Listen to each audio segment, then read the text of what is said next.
দেখো এটা আমি পুরো সব কটা একসঙ্গে মিশিয়ে নিয়েছি ভালো করে। এটা আমি 10 মিনিট রেখে দেবো। 2 মিনিট মতন এটাকে আমি ভিজিয়ে রেখে দিয়েছিলাম। এবার এটাতে আমি সামান্য ইনো দেবো।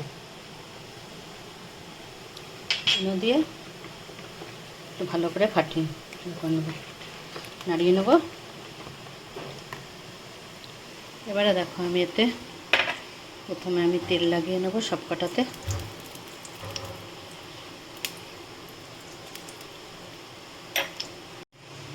তেল লাগিয়ে নিয়েছি। এবার আমি সব কটাতে নিচে একটু করে সর্ষে দেবো।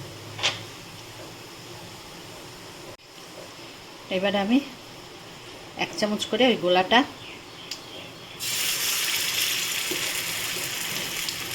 দু চামচ করে লাগবে। এটা দেখো সব কটাতে আমি দিয়ে দিয়েছি। এটা একটু ঢাকা দিয়ে দেবো 2-3। এটার মাঝে আমি একটা করে কাজু বাদাম এরকমভাবে দিয়ে দিচ্ছি। ঠিক আছে, প্রত্যেকটার মাঝে একটা করে কাজু বাদাম দিয়ে দিচ্ছি। দেখো দিয়ে আমি ঢাকা দিয়ে দিচ্ছি। সব কটার মাঝে আমি কাজু বাদাম দিয়ে দিয়েছি। এবারে আমি এটাকে ঢাকা দিয়ে দিলাম। এবার আমি ঢাকনিটা খুলছি। দেখো উপরটা দেখলেই বুঝতে পারবে যেটা হয়ে গেছে। এবার এটা উল্টাতে হবে, উল্টো দিকটা হতে দিতে হবে।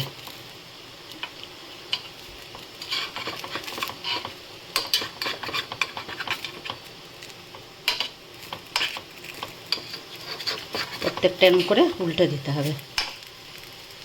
দেখো আমি প্রত্যেকটা উল্টে দিয়েছি। এবারে উল্টো পিঠটা একটু হবে 2 মিনিট, তারপরে এটা আমি দেখো বন্ধুরা এরকম হয়ে গেছে আমার এটা। দেখো উল্টো দিকটাও হয়ে গেছে।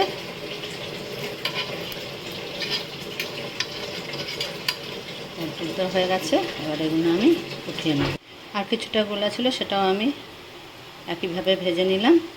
এবার এগুলোকেও আমি উঠিয়ে নেব। এটা ভেজে আমি তুলেছি। এবার এটার উপরে আমি একটু ফোড়ন দেবো। দেখো এই যে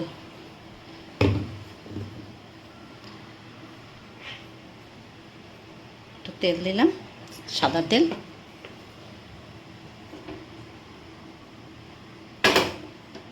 এতে আমি সর্ষে কারি পাতাটা